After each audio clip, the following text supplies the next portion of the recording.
السلام عليكم ورحمة الله وبركاته. السلام ورحمة الله وبركاته. أعوذ بالله من الشيطان الرجيم. بسم الله الرحمن الرحيم. ولو شاء ربك لجعل الناس أمة واحدة ولا يزالون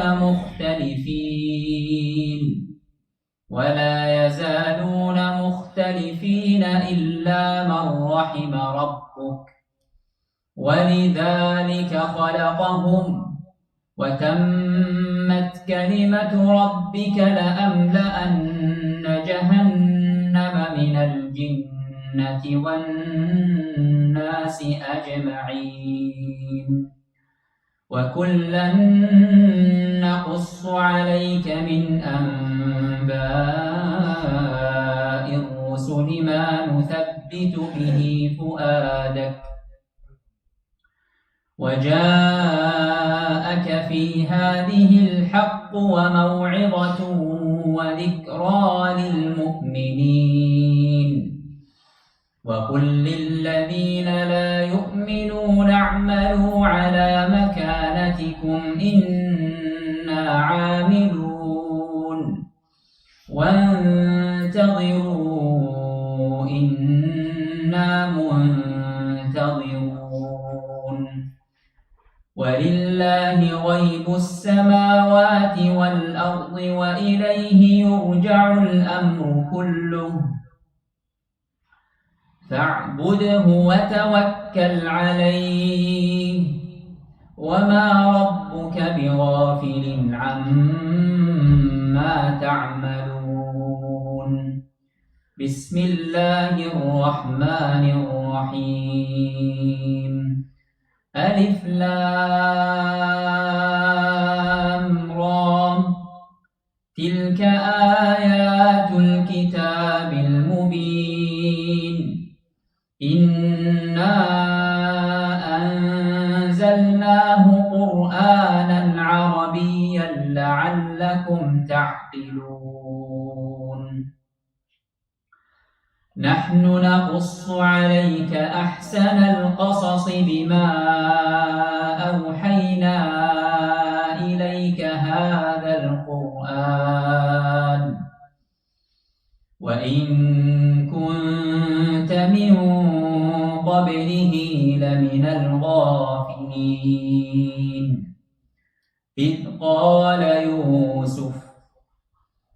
قال يوسف لأبيه يا أبت إني رأيت 11 كوكبا والشمس والقمر رأيتهم لي ساجدين.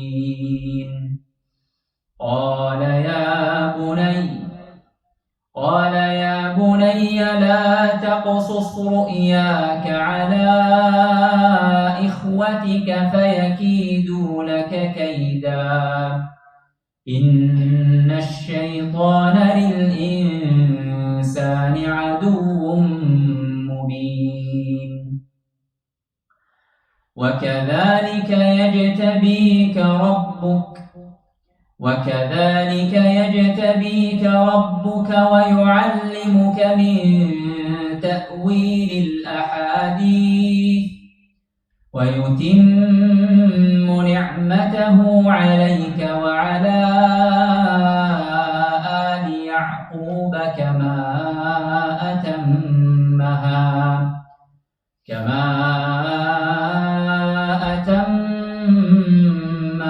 على أبويك من قبل إبراهيم وإسحاق إن ربك عليم حكيم.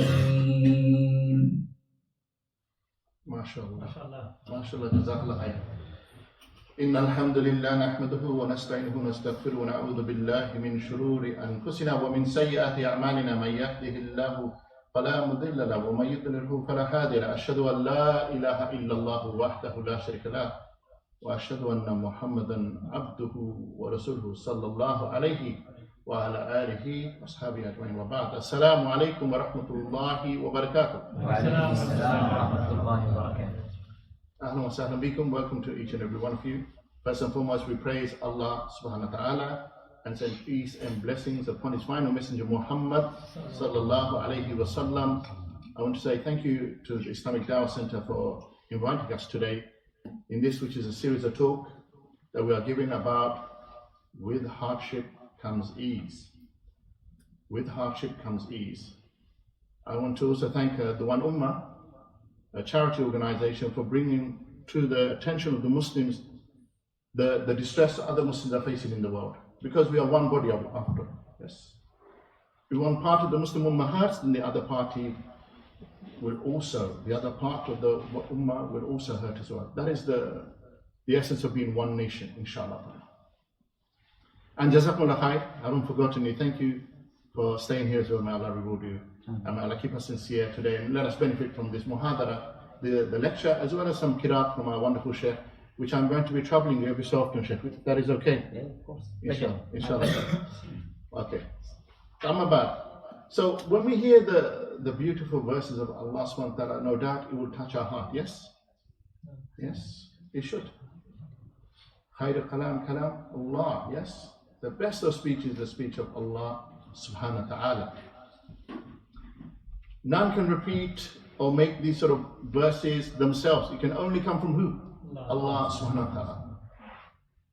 And that's why we know when it hits our heart that only it can come from Allah Jalla wa'ala.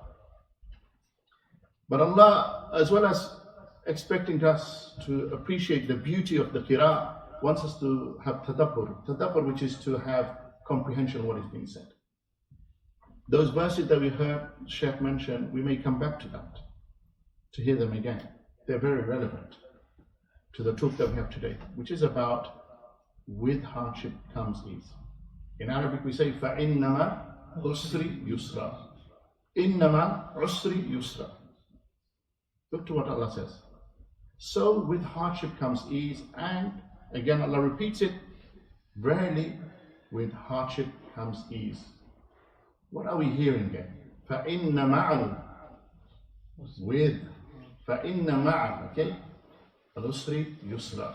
See, when you're going through something, and hardship can be many different things. Musiba is another word with. Means a calamity, disaster. You're tested in many different ways. But Allah is telling you here, firstly, there is something called al-usr. Usr, yes? There's something called hardship that you're going to face, a trial or tribulation. Another word that also explains it is al-ibtila, is testing. So there's going to be some hardship that we're going to face, but with this hardship there will come what? Yusra. So in the recitation, you have to be very careful how you say it. Usr and Yusr. Two different words altogether, very close in sound. Very close, but different, totally different meaning altogether. One letter. One letter different. Look at this. And that's why may Allah bless the Quran and our shuyukh that teach Quran, that they make sure we pronounce it correctly. Otherwise you could be saying the wrong thing. We could be saying the opposite. With ease then comes hardship, and then you lose the essence. Even when Allah says, inna ma'al usri. Al-usr, yes? What comes? Yusra. Yusra. Even those who understand Arabic here, what we're saying is that one problem that you have, that al-usr that you have, that one problem that you have, yes, Allah will give you something that is yusra. The ease will come in many different ways. I give you an example. You have problem with your finance, yes? You have problem with your health, yes? You have problem with family relation, yes? This is one problem you have, yes? But that is the al-usr, yes? But with this, the yusra is something that we say The way Allah will give you the ease will come in many different ways. You may think that the ease will come, then Allah will give you money. But Allah knew that you had many different problems. Money was just one of them. Allah tested you with your money, but then Allah gave you ease another way. You find people came and supported you. Those people that normally do not support you, normally not close to you, they come close to you because of this. Why? No matter how much we have conflict with other people, if we see people are in dire straits, we have to rise above this, yes? Yes? I give you an example, you have a problem with your neighbor, yes? Parking issues, children too noisy. We find many different issues, yes? But as soon as you hear your neighbor is sick, yes?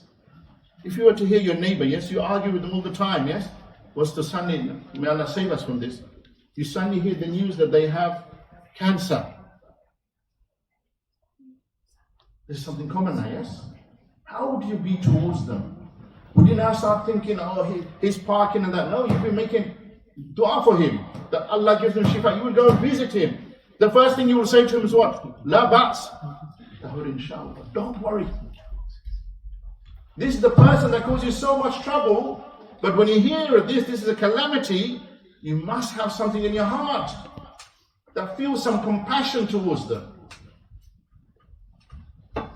So this is what you got to understand, that the way Allah will approach the mercy, because part of the Yusuf is that the mercy is many different ways. And this is something I truly want us to understand. But what is the first essence we need to learn? That we will be tested. So the region we're trying to raise some funds for today is Bangladesh. Yes, we all know where Bangladesh is in ASEAN. Yes. Bangladesh, I'm going to ask you a question. We may ask you a few questions. Should we ask a few questions today? Inshallah. The Sheikh is going to reward you, by the way. So I'm going to ask a few questions. We have quiz at the end. So please stay. There's some reward for those who stay at the end. Quiz at the end. But I'm going to quiz you a little bit just so we'll warm you up. Yes. So Bangladesh, what would you say? Is it a Muslim country or non-Muslim country? Muslim. Muslim. How many percent do you think is Muslim there? Roughly? 90%, 80%? Yeah. Yeah. Good percentage, yes? We would say that is definitely a Muslim country, yes. And mashallah, even there are non-Muslims living there. As Muslims, we know something which is to coexist. Because we have this understanding in our religion, La ikraha fid deen. There is no compulsion in religion. We can't force people to become Muslim. So we learn from the way of the Rasul Sallallahu Alaihi Wasallam and his companions and those that followed him that people want to live with us, we coexist in peace. That's why the land of Islam is called Dar as-Salam, the land of peace. So this is how we coexist. But why, and this is where you may have difficulty explaining, especially to our children, yes? Why is a country like that 90% Muslims, yes? Maybe 80%, yes? Ikhtilaf. Still majority Muslim. How is it that Allah will send flood there? The reason being, and the Shaykh is going to recite for me now, is that if you proclaim to believe, Allah will do what? Let the Shaykh recite. بسم الله الرحمن الرحيم ألف لام ميم أحسب الناس أن يتركوا أن يقولوا آمنا وهم لا يفتنون أحسب الناس أن يتركوا أن يقولوا آمنا وهم لا يفتنون ولقد فتنا الذين من قبلهم فليعلمن الله الذين صدقوا وليعلمن الكاذبين. MashaAllah, MashaAllah, Tabarakallah, Barak Shaykh. Every time we hear the Shaykh recite, please, even in your heart, if you say it, just say MashaAllah, Tabarakallah. Okay, this is the ni'mah from Allah subhanahu wa ta'ala, and we are all benefiting. We ask that Allah preserves you and your voice, and may Allah always keep us sincere. Amin Ya Rabb. These verses, they started off saying Alif Lam Mim. Now, this in itself is a challenge to the Arabs. What do these letters mean?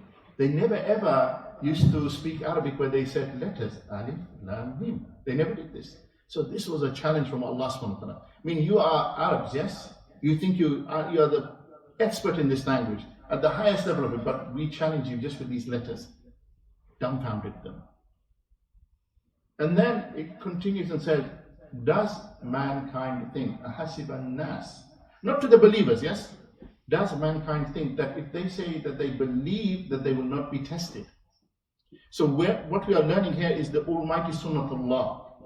Sunnatullah means there's a tradition of Allah subhanahu wa ta'ala. There's a certain thing, yes? Tried and tested. That if you proclaim to believe, you will be tested. Why? Because Allah tested the people before to find out who were truthful. Our Iman, we call the word for Iman, is when we enter Islam, we say, Ashhadu an la ilaha illallah wa ashhadu anna Muhammadan Rasulullah. I bear testimony there's none worthy of worship but Allah, and that Muhammad sallallahu alayhi wa sallam is his messenger. This is called the Shahadat, yes? Means a testification. But also it is a covenant. It is a covenant you have with Allah subhanahu wa ta'ala. That no sooner do I say this, I am a believer, then oh Allah, there's things I'm going to expect from you because you're my Rabb. This is the covenant, yes? But also I know there's things you are going to expect from me too, which is the ibadah, worship. Okay? One more ayah related to the believers or entering the Jannah. Of course, mashallah. That makes sense. MashaAllah. Enlighten us. The first ayah was for mankind, Yes. everyone. There is specific ayah for mu'minin, for believers. تفضل يا شيخ. تفضل يا شيخ. Since بارك الله فيك. أم حسبتم أن تدخلوا الجنة ولما يأتكم مثل الذين خلوا من قبلكم مستهم البأساء والضراء وزلزلوا حتى يقول الرسول والذين آمنوا معه متى نصر الله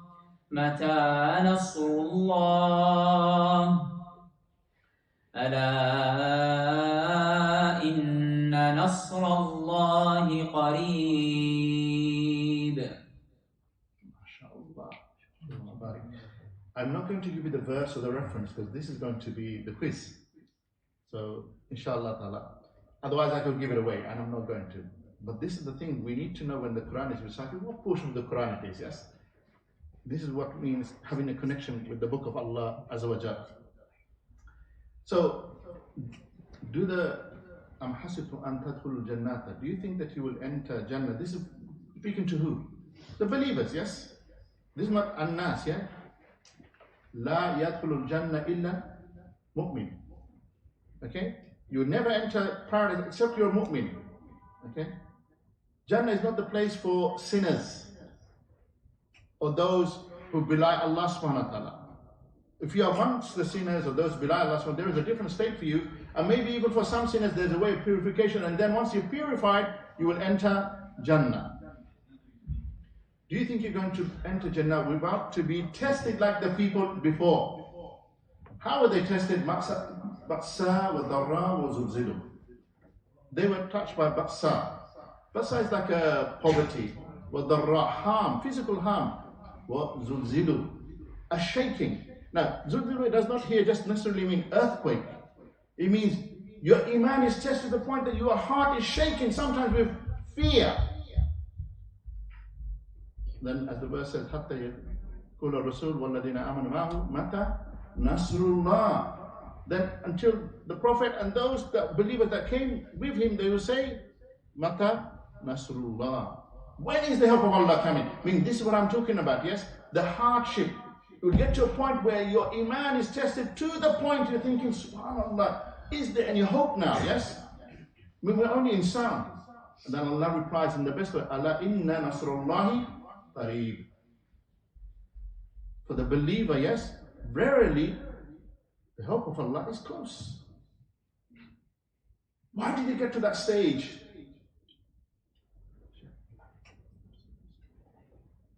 Why does he get to that stage where we get tested to that point? The Shaykh is going to recite another verse, just so you understand.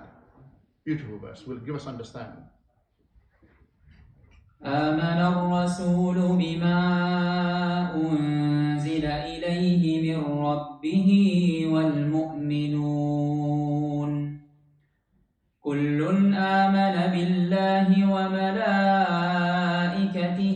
وكتبه ورسله لا نفرق بين أحد من رسله وقالوا سمعنا وأطعنا غفرانك ربنا وإليك المصير لا يكلف الله نفسا إلا وسعها لها ما كسبت وعليها ما اكتسبت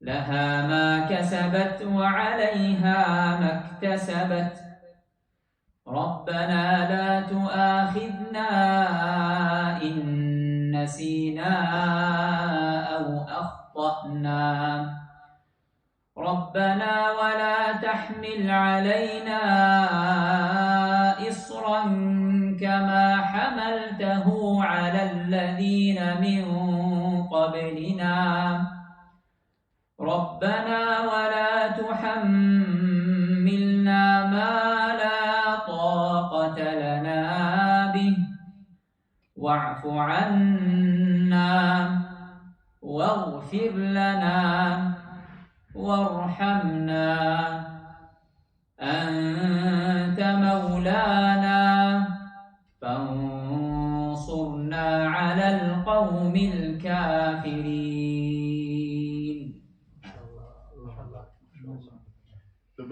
The two verses. The first verse tells us about the Anbiya and that we don't differentiate between them. It's the first thing.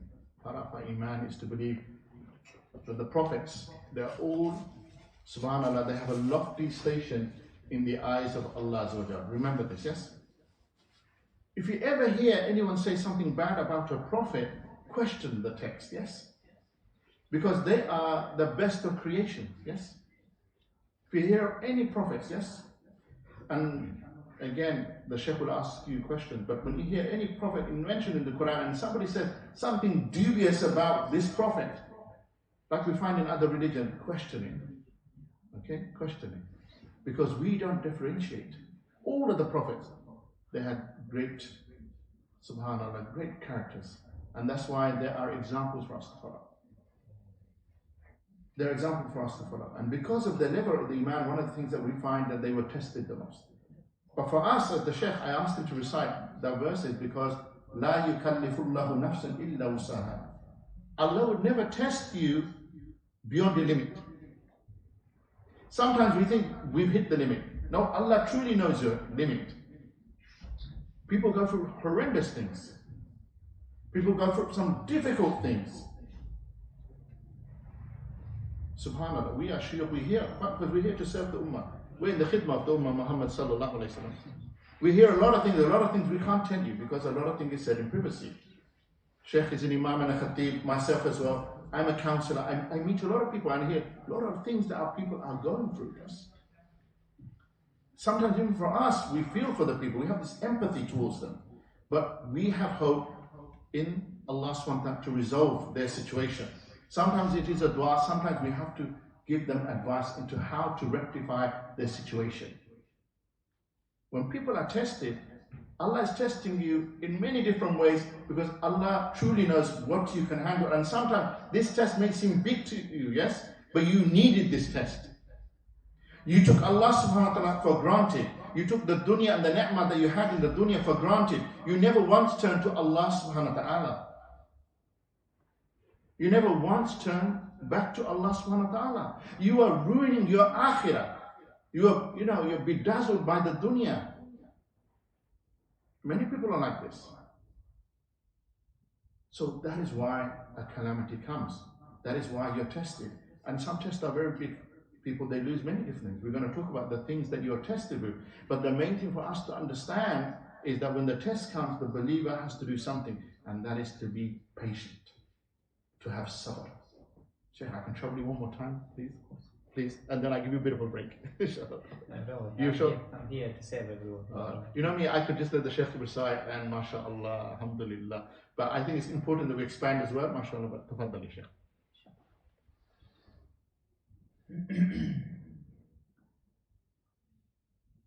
فاذكروني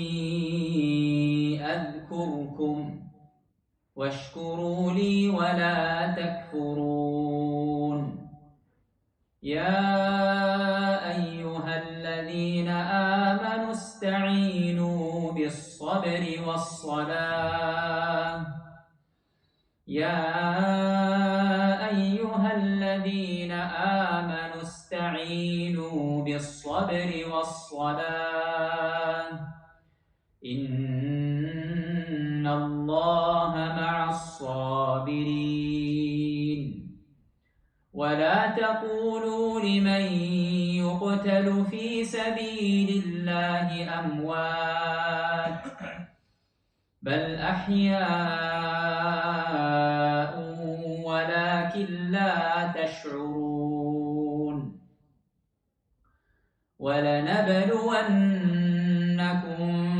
بشيء من الخوف والجوع ونقص من الأموال والأنفس والثمرات وبشر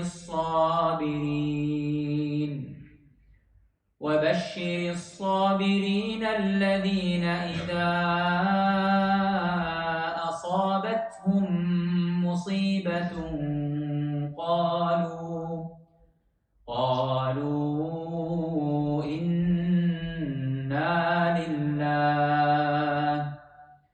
إنا لله وإنا إليه راجعون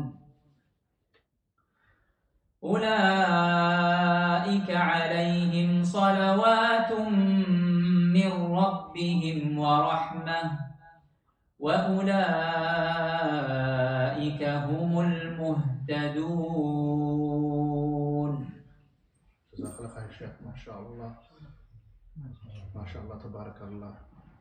Sometimes you just left speechless thinking about what Allah SWT has mentioned here. But let me translate for you. Firstly, it starts off with, remember me and I will remember you. Who is saying this? Allah Azza wa Jal. Sometimes we've got to think, are we worthy of this? Subhanallah. Jalla Allah. Allah who created the heavens, the earth and everything that is contained within it. Who knows everything from the beginning of time right to the end. Who will be our master on the day of judgment, who will judge us. He's our Rabb, Lord, provider and sustainer and commander in the dunya as well as the akhirah. Subhanallah. Allah saying, remember me and I will remember you. I mean, draw close to Allah subhanahu wa ta'ala and then Allah will make it easy for you, yes? That you remember Allah all the time. And be grateful to Allah subhanahu wa ta'ala. And don't be ungrateful. Be grateful to Allah subhanahu wa ta'ala for all the bounties that you have. See, this starts off talking about why? Because Allah is then going to tell you, when you encounter problems, there's a certain mindset that you need to have as a believer. So firstly, be in the remembrance of Allah subhanahu wa ta'ala. Always have Allah in your life. Yes. Be grateful to Allah subhanahu wa ta'ala. Don't be ungrateful. So think about all of the blessings that you have. But then Allah will test you. And then the verse says, oh, you believe, وَاسْتَعِينُوا بِالصَّبْرِ وَالصَّلَاةِ. So when you're tested now, you have that mindset already.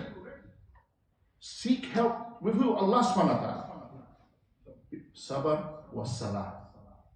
See, people, you have to have patience. The test came for a reason. You don't know exactly why. But the main thing that you have to understand is, you know it is a test. The Prophet ﷺ said, as-sabr al-ula. The patience starts from the very first beginning moment. Yeah, the first shock of it. This is why one of the things that we have to get rid of from Jahiliyyah is people wailing and screaming and shouting. Letting people know the calamities and so on. This is what they had. Even if somebody passed away, it was a tradition that they would pay even people to make sure that they were screaming and shouting. And the Rasul said, this is from Jahiliyyah. This is from pre-Islamic ignorance. So from the very first shaking, there's this sabr you have to have. This is steadfastness. But then don't give up on your ibadah, worship. That is the time where your head should be on the musalla, the place of sujood. That is the time when you should be making more tahajjud, not going away from Allah subhanahu wa ta'ala. That is what Allah, that's what the test is there for. Who do you really rely upon? Because you have to have patience, but who do you rely upon? You rely upon Allah subhanahu wa ta'ala.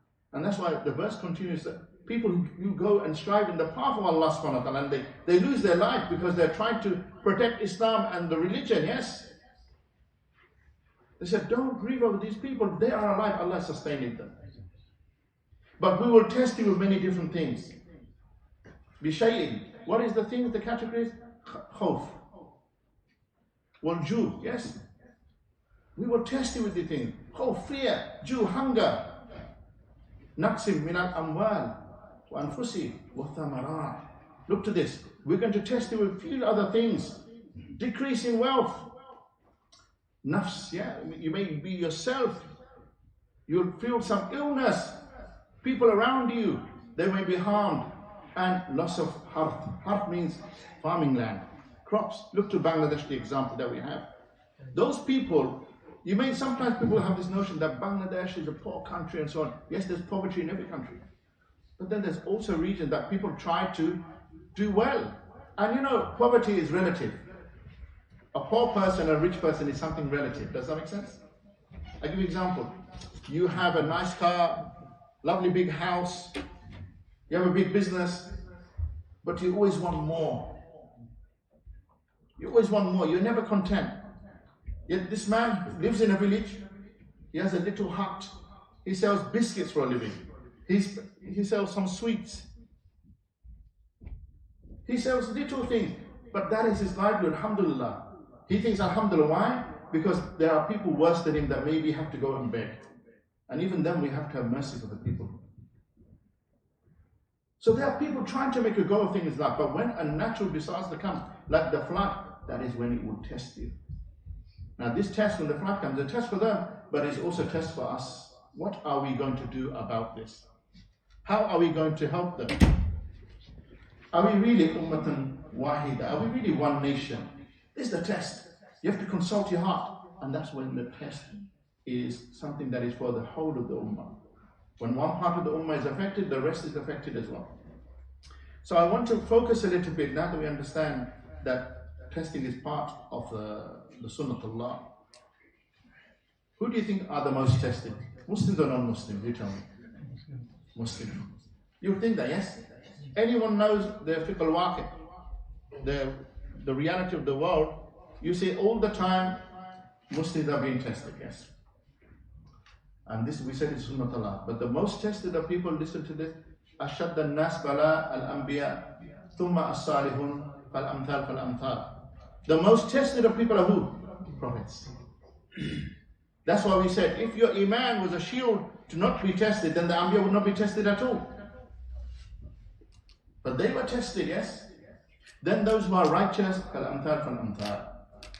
So let's warm me up a little bit. There's going to be more questions, but let's warm me up. How many prophets are mentioned in the Quran? So we can start something a little bit. First, yes, how many by name they are mentioned? How many do you think? 25. 25, mashallah, mashallah. So you got Allah.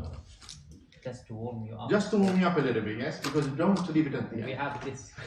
So you're going to... We need to finish this Okay, by so the end of the day. We're going to finish it all up. But we're going to leave the main quiz to the end because we have some lessons we want to learn. 25, mashallah, okay? Yusari'una fil khairat.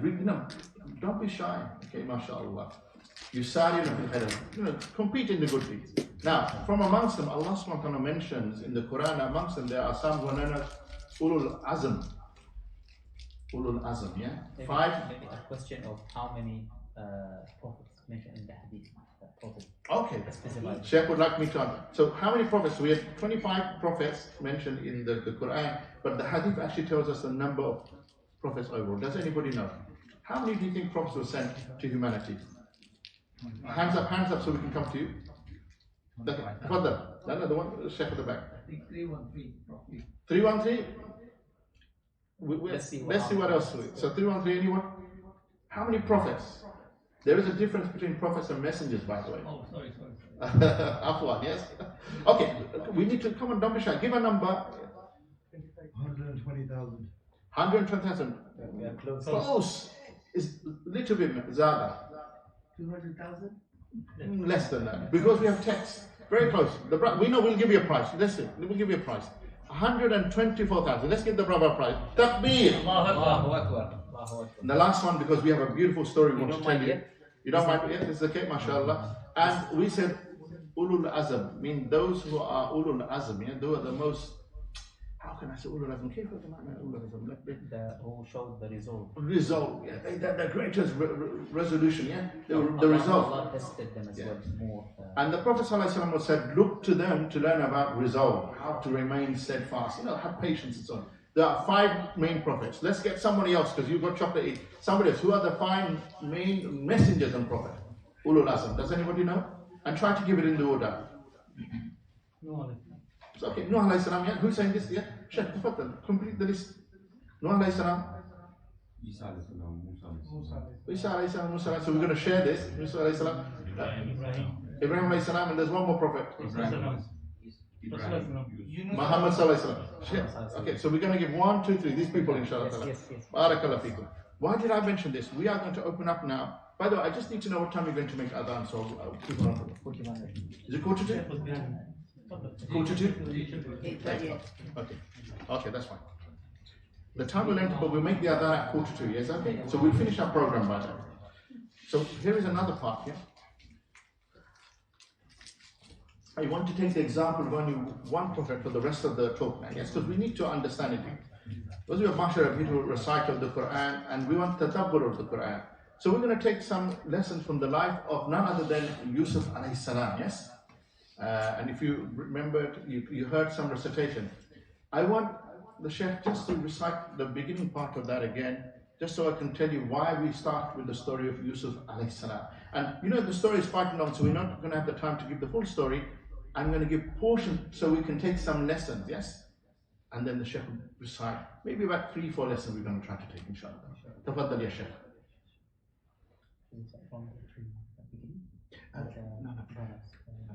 Just about,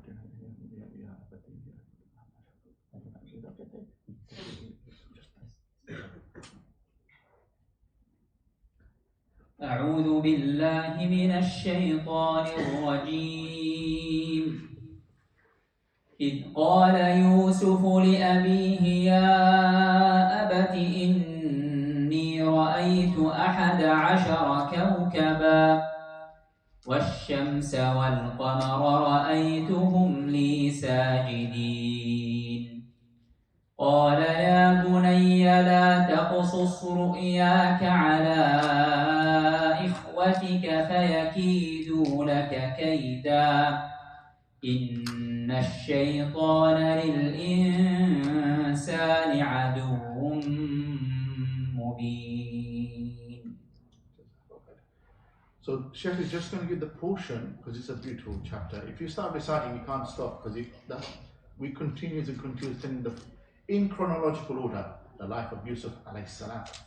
So it all starts. How does the test start? Look to how the test. Remember, the tests are many different ways. Okay. People always think the test is an enemy coming from outside attacking you, or wealth loss and so on. They think those. They don't realize sometimes one of the biggest tests is your own family. Okay.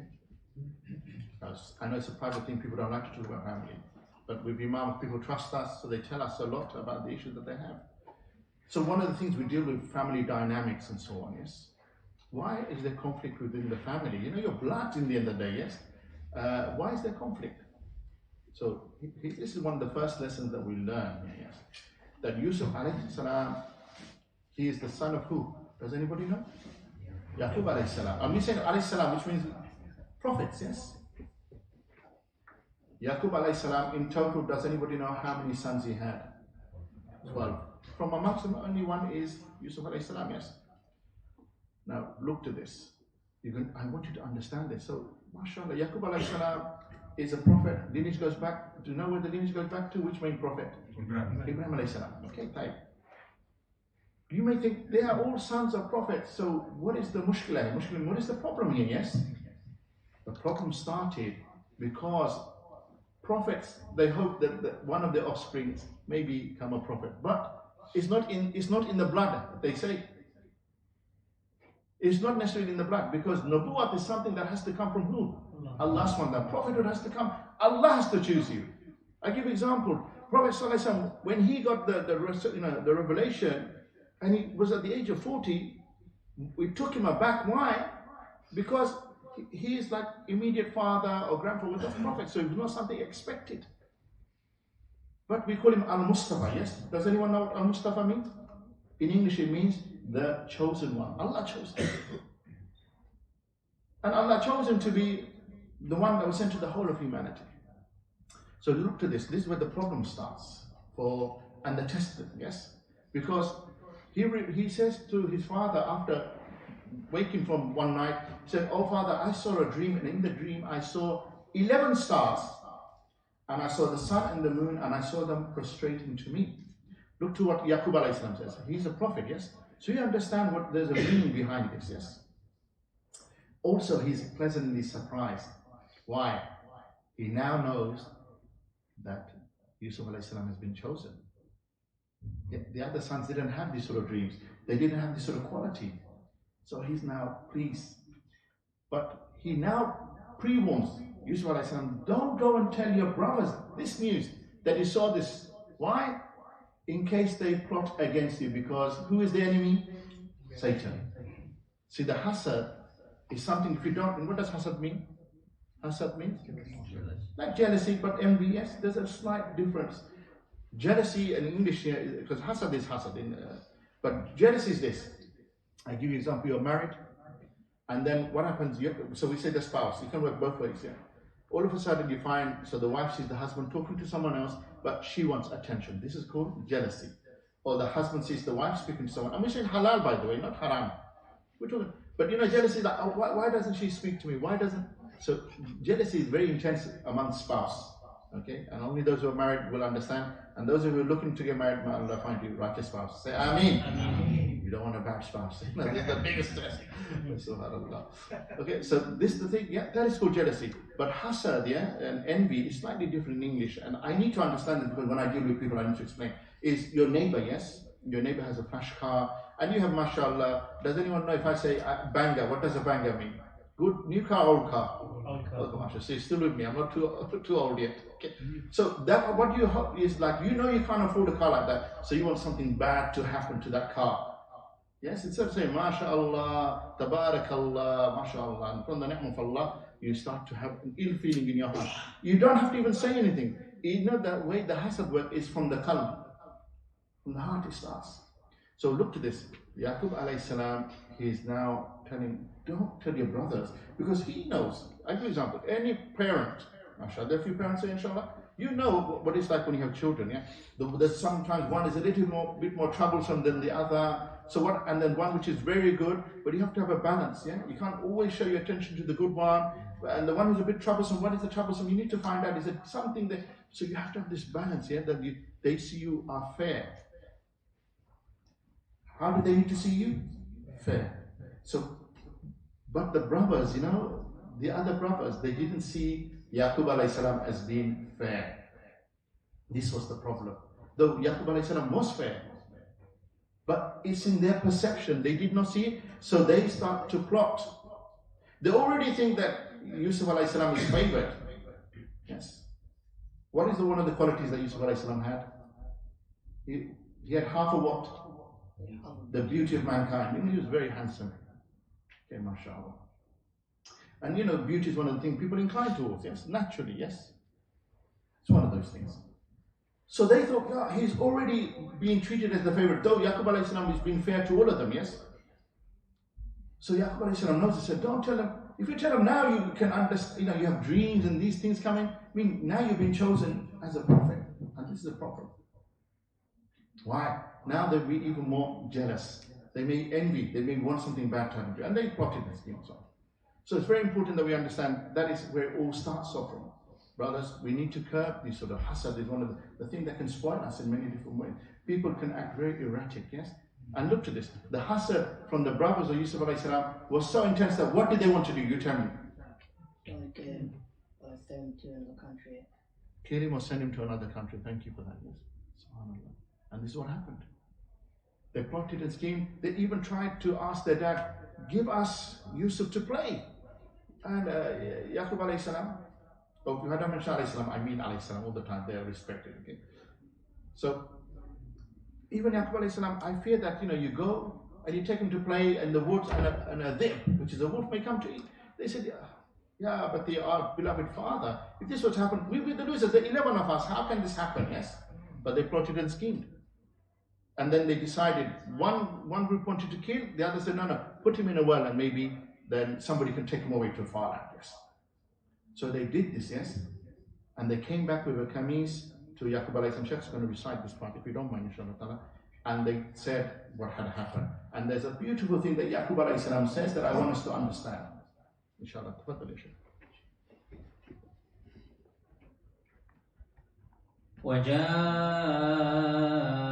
وجاءوا أباهم عشاء يبكون قالوا يا أبانا إنا ذهبنا نستبق وتركنا يوسف عند متاعنا فأكله الذئب وما أنت بمؤمن لنا ولو كنا صادقين وجاءوا على قميصه بدم كذب قال بل سولت لكم أنفسكم أمرا قال بل سولت لكم أنفسكم أمرا فصبر جميل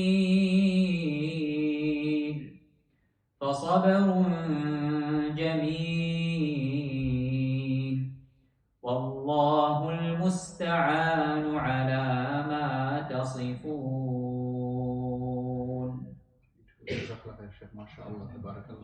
Look to this.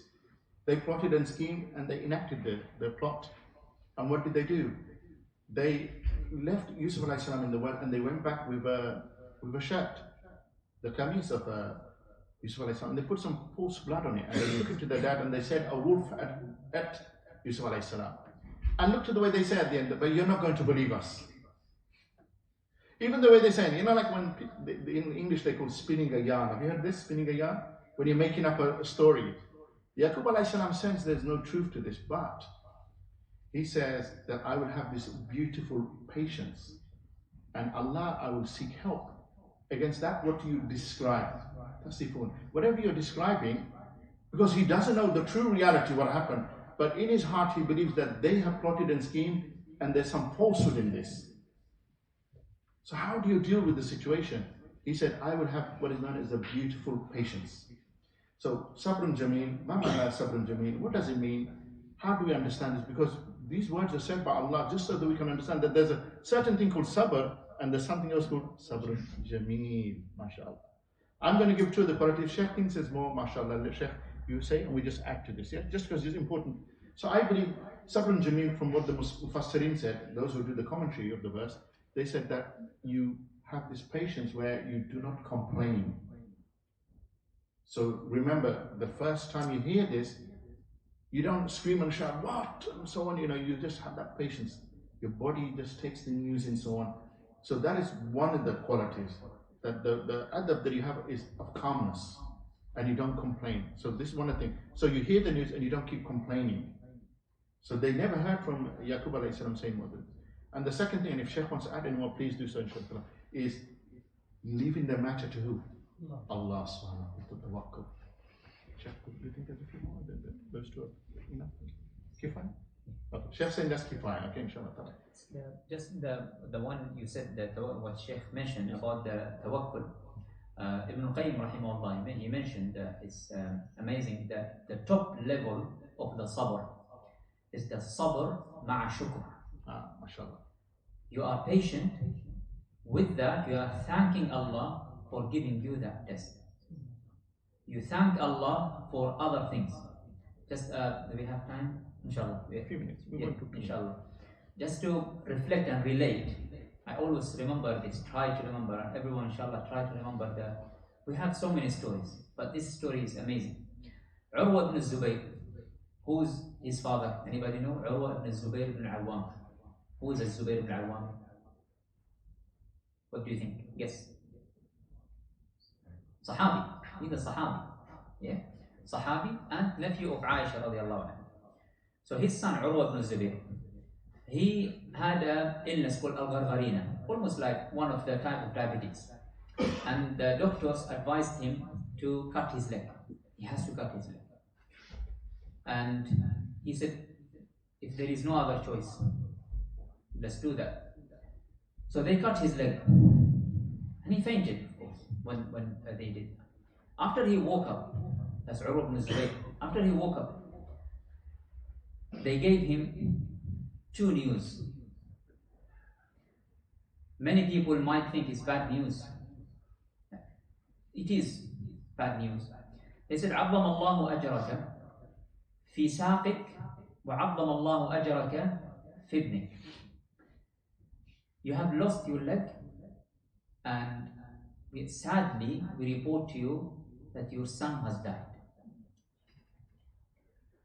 He immediately raised his hand. Urwa ibn Zubayr. He heard what two news here. So one is his leg is cut. He can see the blood. And second is his son died. And it was the eldest son who he trained him just recently, trained him to do the furusiyya and be ready for the jihad. So he said, he raised his hand and he said, Allahumma lakal hamd. So everyone looked at him. What's happening? He is saying all praise to Allah after hearing that. Before even saying Inna lillahi wa inna ilayhi raji'un, he said, Allahumma lakal hamd. Oh Allah, all praise to you. Razaqtani arba'ata a'da.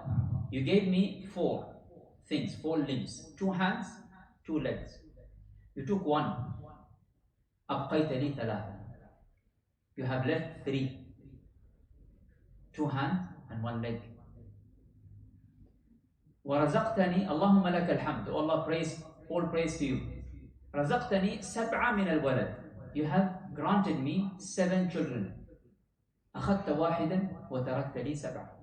You have taken 1. I lost 1 son. But I have 6 left. Allahumma lakal hamd. So what did he do now, just now, when he's saying that? He remembered what? The blessings. Normally in the time of the hardship, we don't remember the blessings. So that's what Ibn Qayyim, he put the 4 levels. The top level, level number 4, which is everyone should strive, that we do sabr ma'a shukr. Not only satisfied, but you are happy that Allah has given you other blessings. That's only if you can remember the blessing, if you can recall the blessings at the time of the musibah, at the time of hardship. May Allah grant us. Ameen.